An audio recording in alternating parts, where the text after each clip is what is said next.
नमस्कार, मी प्रज्ञावंत गायकवाड. तुम्ही पाहत आहात बातम्या 24 तास. वर्षावा समापन सोहळ्याच्या निमित्तानं नागठाणा गावामध्ये भिक्खू संघाचं आगमन झाले. पुष्पवृष्टीने त्यांचं स्वागत करण्यात आलं.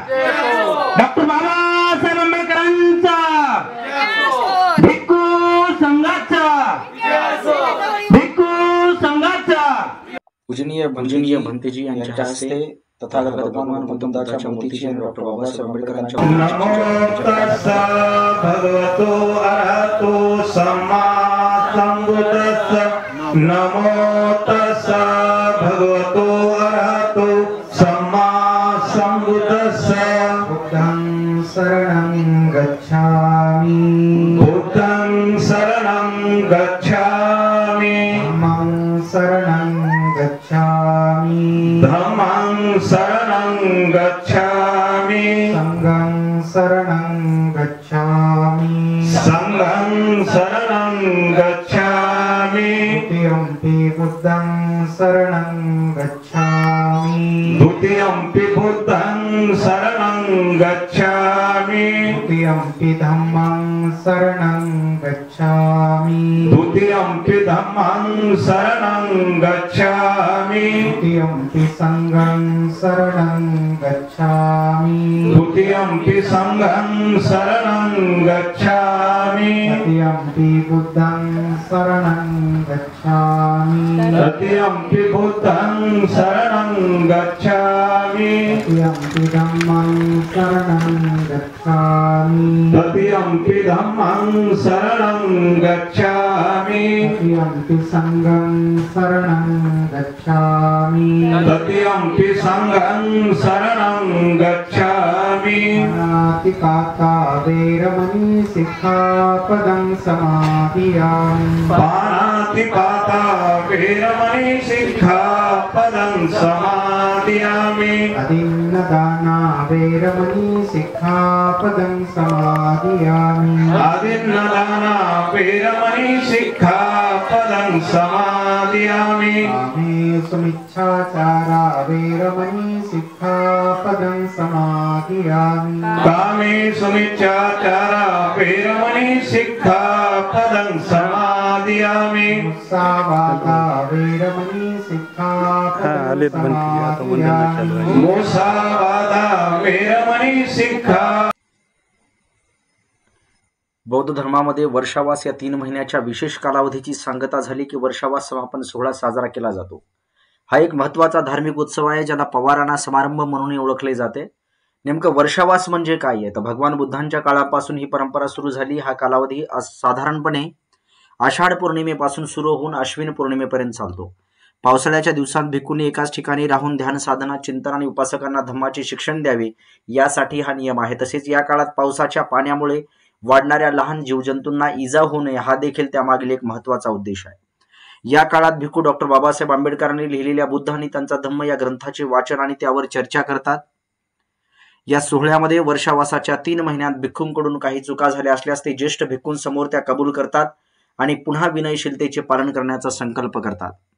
वर्षावासादरम्यान केलेल्या सेवेबद्दल आणि दिलेल्या धम्मज्ञानाबद्दल उपासक भिक्खूंना अष्टपुरस्कारांचे धम्मदान देतात. वर्षावास संपल्यानंतर भिक्खू पुढील 9 महिन्यांसाठी धम्म प्रचारासाठी पुन्हा प्रवास सुरू करतात. हा सोहळा त्यांच्या पुढील कार्याची सुरुवात दर्शवतो. अनेक ठिकाणी या सोहळ्याच्या निमित्ताने बुद्ध आणि त्यांचा धम्म या ग्रंथाच्या वाचन चर्चा सत्रांची सांगता केली जाते. तर अशाच प्रकारचा वर्षावास समापन सोहळा आता नागठाण्यामध्ये झालेला आहे. त्यासाठी गौतम लोखंडे यांनी अथक परिश्रमातून हा वर्षावास समापन सोहळा या ठिकाणी संपन्न केला यशस्वीरित्या. त्यांना साथ दिली ते भारतीय बौद्ध महासभेच्या सर्व लातूर जिल्ह्यातील पदाधिकाऱ्यांनी. त्याचबरोबर अहमदपूर तालुकाध्यक्ष भारतीय बौद्ध महासभा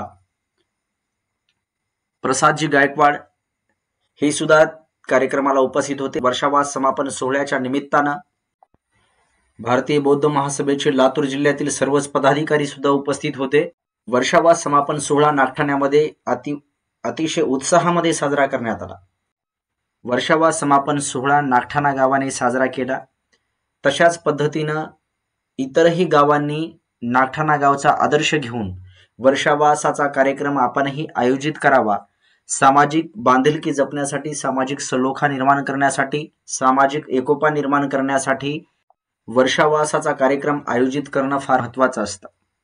बसले होते आणि त्या सगळ्या भिक्षूंना, सगळ्या उपासकांना बुद्ध आपले एक बोट समोर करून प्रश्न विचारतात. बुद्ध आपल्या नखावरती जमिनीवरची थोडीशी धूळ उचलून, जमिनीवरची थोडीशी माती उचलून आपल्या नखावरती टाकतात आणि नखावर टाकून बुद्ध विचारतात की भिक्षूंनो सांगा की माझ्या नखावरती जास्त माती आहे का या जमिनीवर जास्त माती आहे? माझ्या नखावरती धूळ जास्त आहे का या पृथ्वीवर जास्त धूळ आहे? तर त्यावेळेस सगळे भिक्षू म्हणतात की भगवान तुमच्या नखावरती खूप कमी माती आहे आणि या जमिनीवरती अफाट माती आहे. ती माती मोजता येत नाही, ती माती किती आहे हे सांगता येत नाही, पण तुमच्या नखावरची माती अल्प प्रमाणामध्ये आहे, ती खूपच कमी आहे. तर त्यावेळेस बुद्ध म्हणतात की भिक्षूंनो, जेवढी माझ्या नखावरती माती साचली, जेवढी माझ्या नखावरती माती आहे तेवढ्याच लोकांना माणसाचा जन्म प्राप्त झाला. महिलांचं जे शिबिर आहे, महिला उपासिका शिबिर, ते या ठिकाणी झालेलं आहे. त्या शिबिरामध्ये आपण प्रशिक्षित झालेले आहात. त्याचप्रमाणे या येणाऱ्या कालावधीमध्ये आम्ही मुलांसाठी बाल संस्कार शिबिर घेणार आहोत. त्याचं कारण असं की बाल मनावर संस्कार होणं अतिशय महत्वाचं आहे. मी मागे एका पाहुण्याच्या विवाहाला गेलो होतो. उच्च शिक्षित दाम्पत्य होतं. जी मुलगी होती ती डॉक्टरेट होती, मुलगा जो होता IAS झालेला होता. पण त्यांना त्या ठिकाणी सुद्धा भंतेजी उपस्थित होते. त्यांना पंचांग प्रणाम सुद्धा करता येत नव्हता. हे माझ्या जसं निदर्शनास आलं तसं तुमच्या अनेकांच्या निदर्शनास आलेलं असेल. आपले कित्येक उच्च शिक्षित माणसं ज्यांना आपल्या धम्मामध्ये पंचांग प्रणाम कसा करावा हे सुद्धा माहित नाही. त्याला दोषी ते नाहीत, मुळीच ते नाही, कारण त्यांना लहानपणापासून आपण संस्कारित केलेलं नाही. आपल्या धम्माचे जे संस्कार आहेत त्यांना सांगितले नाहीत. मोठ्यांशी कसं वागावं, आईशी कसं वागावं, मित्रांशी कसं वागावं, बहिणीशी कसं ना, आपल्या मुलावर ते या गोष्टी येऊ शकतात. आणि या दृष्टीनं भारतीय बौद्ध महासभेनं या येणाऱ्या 1-2 महिन्याच्या कालावधीमध्ये बाल संस्कार शिबिर राबवण्याचा प्रयत्न केलेला आहे.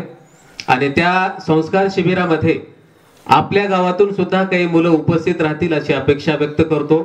तत्पूर्वी एक छोटीशी एक कथा आहे, छोटी, एक अर्ध्या मिनिटाची, ती तुम्हाला सांगतो, कारण या संस्काराची किती आवश्यकता आहे. तर एक सधन कुटुंब होतं, सुखानं जगणारं कुटुंब होतं. आणि या कुटुंबामध्ये त्यांचे म्हातारे आई वडील सुद्धा होते. सधन कुटुंब असल्यामुळं जोपर्यंत आई वडिलांना चालता येत होतं, बोलता येत होतं, कामं करता येत होतं, तोपर्यंत ते आई वडील त्यांच्या सोबत होते. ज्यावेळेस थोडीशी त्यांची हालचाल कमी झाली तर त्या मुलानं काय केलं, किंवा आता हे माझ्या घरी मोठे मोठे माणसं येतात, हे म्हातारी माणसं कशाला त्यांना दाखवायची, म्हणून त्या मुलानं माडीवर एक छोटीशी खोली तयार केली आणि त्या खोलीमध्ये आपल्या आई वडिलांना ठेवलं. आणि एक घंटी गेली. ती घंटी त्या खोलीतून दोरी वडली की खाली घंटी वाजायचे, टिंग टिंग. घंटी वाजले की या सुनेनं समजायचे की त्यांना काहीतरी पाहिजे, पाणी पाहिजे, जेवण पाहिजे. तर याच्यासाठी काही सांकेतिक खुणा केल्या होत्या. 1 घंटी वाजली की पाणी द्यायचं, 2 घंटी वाजली की जेवण द्यायचं, 3 घंटी वाजले की त्यांना बाथरूमला न्यायचंय, असे काही सांकेतिक खुणा केल्या होत्या. पण या आई वडिलांसोबत त्यांचं बोलणं बंद झालेलं होतं. त्यांचं बोलणं म्हणजे फक्त घंटीतून बोलणं. मग असे काही दिवस गेले आणि शेवटी जसा जन्म आहे तसा मृत्यू सगळ्यांना अटळ आहे. त्यांचे आई वडील सुद्धा वारले. वारल्यानंतर त्या वडिलांनी काय म्हटले की आई वडील आता वारलेले आहेत, या घंटीचं काय काम आहे, त्या घंटीला सुद्धा बाहेर कुठेतरी टाकून देतो. त्यावेळेस त्यांचा मुलगा म्हणला की पप्पा ही घंटी टाकून देऊ नका. तर त्यांनी म्हटले का बरं, ही घंटी आता तुम्हाला लागेल ना. म्हटले तुम्हाला ज्यावेळेस मी वर ठेवन त्यावेळेस घंटी कुठून आणायची. मग हे जे त्या मुलाला कुणी सांगितलं होतं का किंवा ही घंटी आई वडिलांसाठी आणावी लागते म्हणून?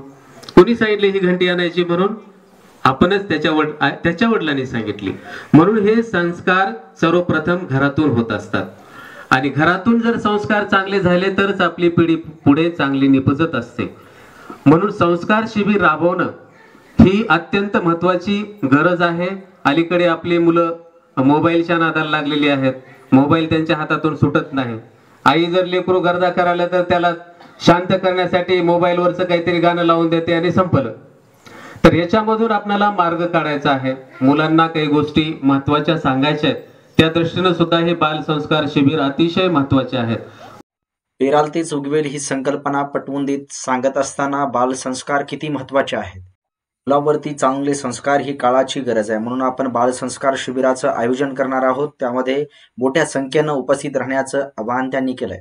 कॅमेरामन दीपक पैठणेसह प्रज्ञावंत गायकवाड, बातम्या 24 तास.